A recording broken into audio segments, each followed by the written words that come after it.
Welcome to the 219th episode of the Reading and Writing Podcast. I'm your host, Jeff Rutherford. Stay tuned for my interview with Siobhan MacDonald, author of the thriller novel Twisted River. Stay tuned for the interview.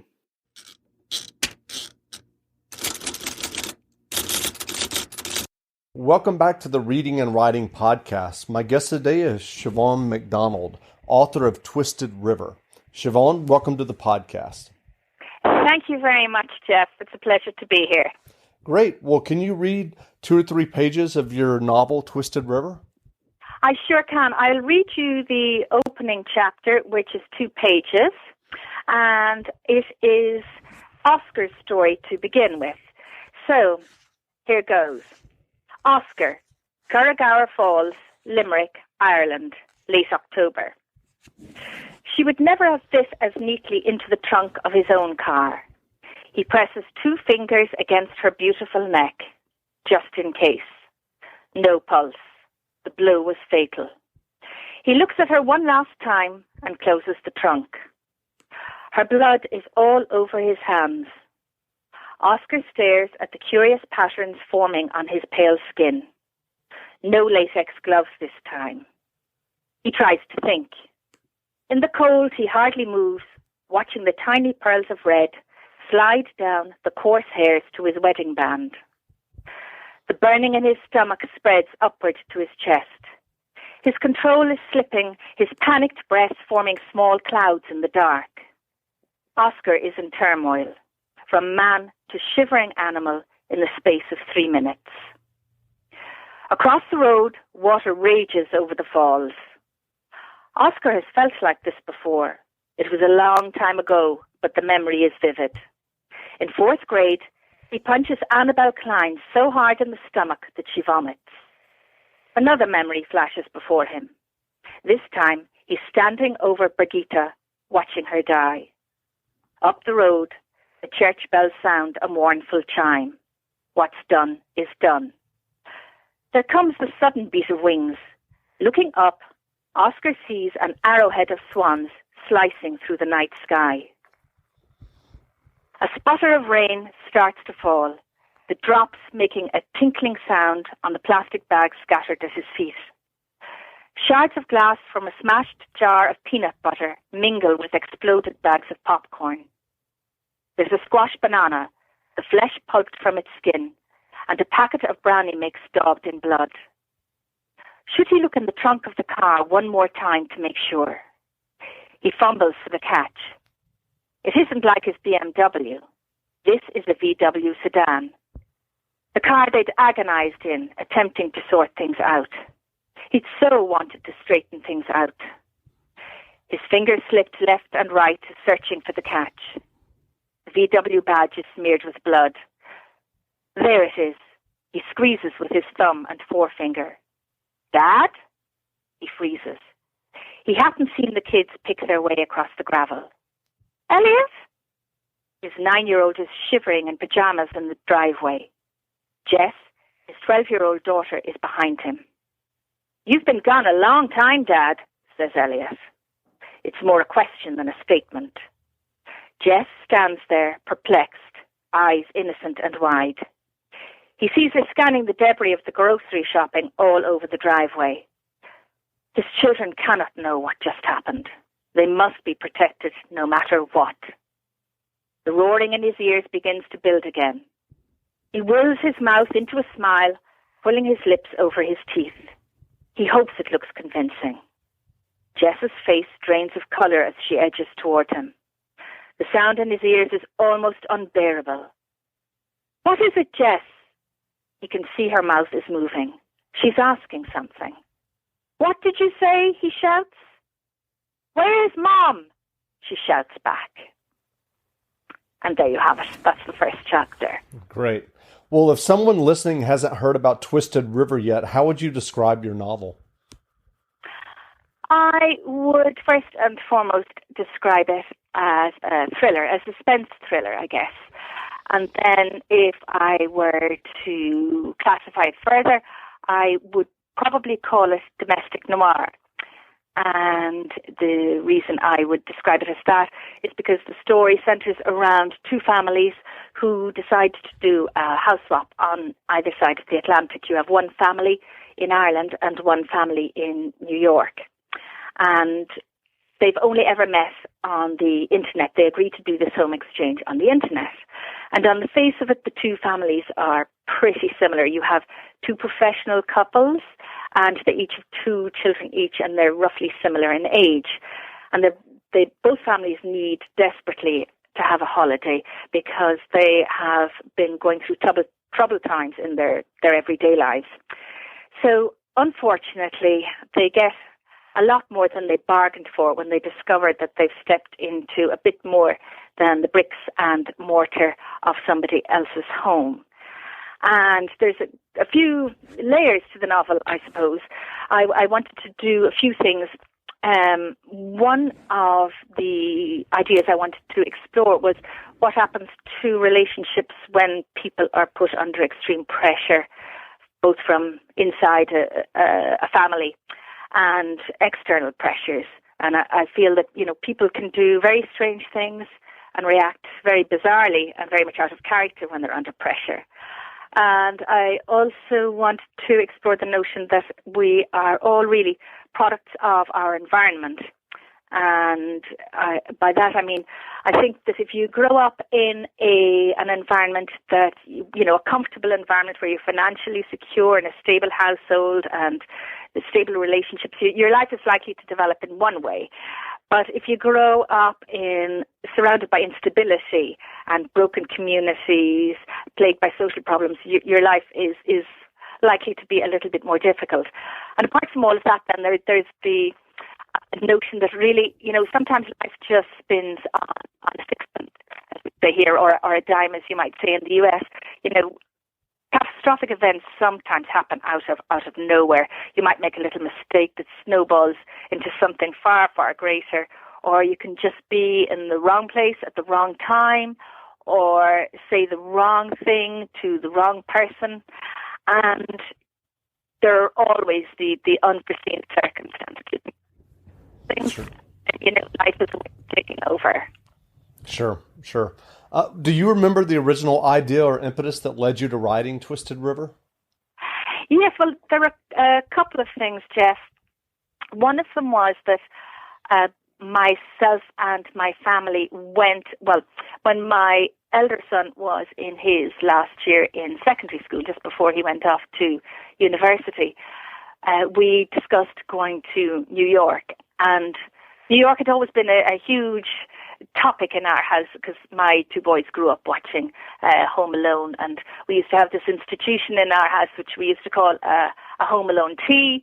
And a Home Alone tea was maybe at the weekends when the boys were young. They were allowed to have their tea on a tray in front of the TV and watch a Saturday night movie. And they coined this idea of the Home Alone tea, and they loved watching all Kevin's exploits. So they were much older by the time we actually came around to discussing going to New York. So we did actually have a holiday there in the October school holidays a number of years ago, and we went to see all the sites that they'd all spoken of over the years.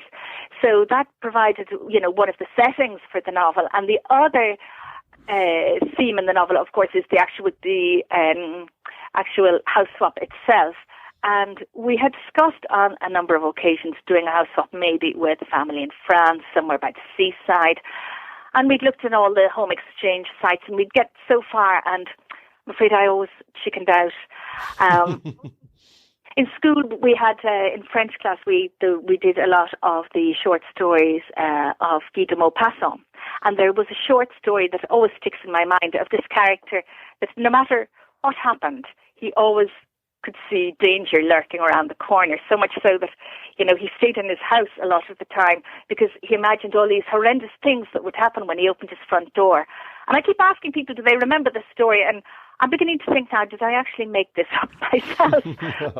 I'm not quite as bad as that myself, but I tend to be a little bit cautious. So far, we haven't done a home exchange. But, if somebody were to come along and offer us some wonderful house in the Hamptons or something like that to exchange, I might jump at that. But, I could see all the potential hazards, and I thought, well, that's probably material for an interesting novel. So that's where the inspiration came from.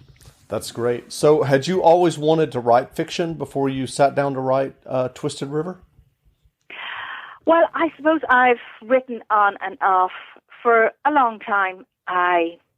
When I was a school kid, I used to write what were called dramatic duologues, little small one-act plays, and I would act them out in school in competitions around the country with a school friend of mine. So I would do all the dialogue, and both of us would act them out. So I enjoyed writing those plays, and I would have written poetry.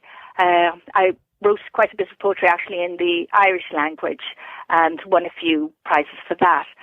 And then I suppose in later years when I actually was working, I used to, in my holidays, at vacation time, I would write short stories and send them off to newspapers and that kind of thing. So it's in the last number of years really that I set my hand to trying to write an actual novel.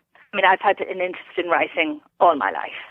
And so what was that experience like for you writing Twisted River, your first novel? I really enjoyed it because you start writing and you get in the groove, and it's funny. It's a funny thing writing.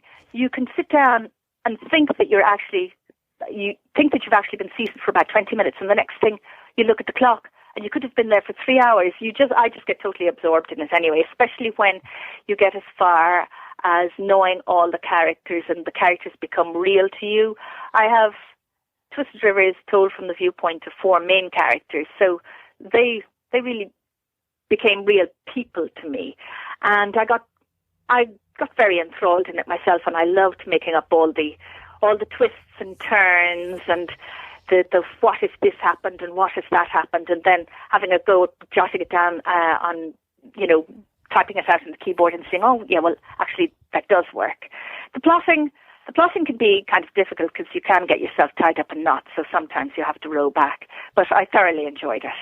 That's great. Well, what advice would you have for aspiring writers who might be listening and who would want to write their own novels or short stories?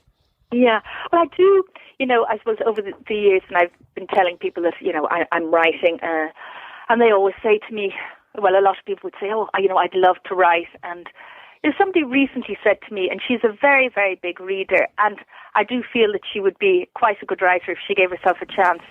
She had gone along to a creative writing class, and she'd been so disheartened by hearing how wonderful everybody else's stories were that she didn't go back and she didn't, hit a keyboard or put pen to paper.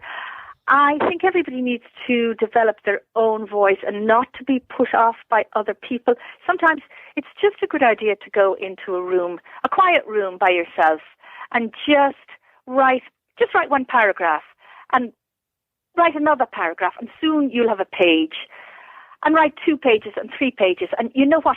Even if they don't follow on, even if they're a pile of nonsense to start off with, you've at least written 3 pages. You can go back and start again and write 3 more pages.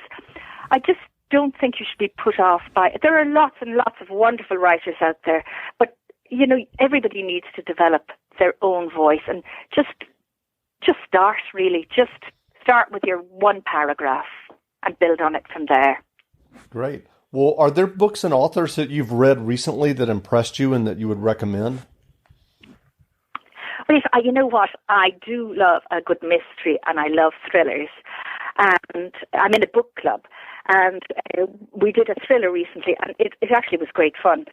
It's Peter Swanson's The Kind Worth Killing, and it was a great read because it's a story about a guy who meets a woman in an airport, and he meets her in a car, and they strike up a conversation, and he says that he wants to kill his wife, or he intimates that he wants to kill his wife, and this lady agrees to help him do it, and that's the premise of the story, and it's told from a number of different viewpoints. I do quite like that style because I think you get insights into different characters, and you come at the plot a number of different ways. So that definitely was a very, very good read. I thoroughly enjoyed that, and I would recommend that. That's great. So what are you writing now? Are you working on another novel? I'm always, working away. I have a writing project on the go at the moment, but it's probably a little too early to say anything very meaningful about it. I need to get a few things straight in my head. So I'm not at a stage where I could really, say anything, very interesting about it just yet, but I am working on something, yes. Okay, great. Well, again, we've been speaking with Siobhan MacDonald, author of Twisted River. The novel is available in bookstores now, so go grab a copy. And Siobhan, thanks for doing this interview. Oh, my pleasure. Thank you very much, Jeff.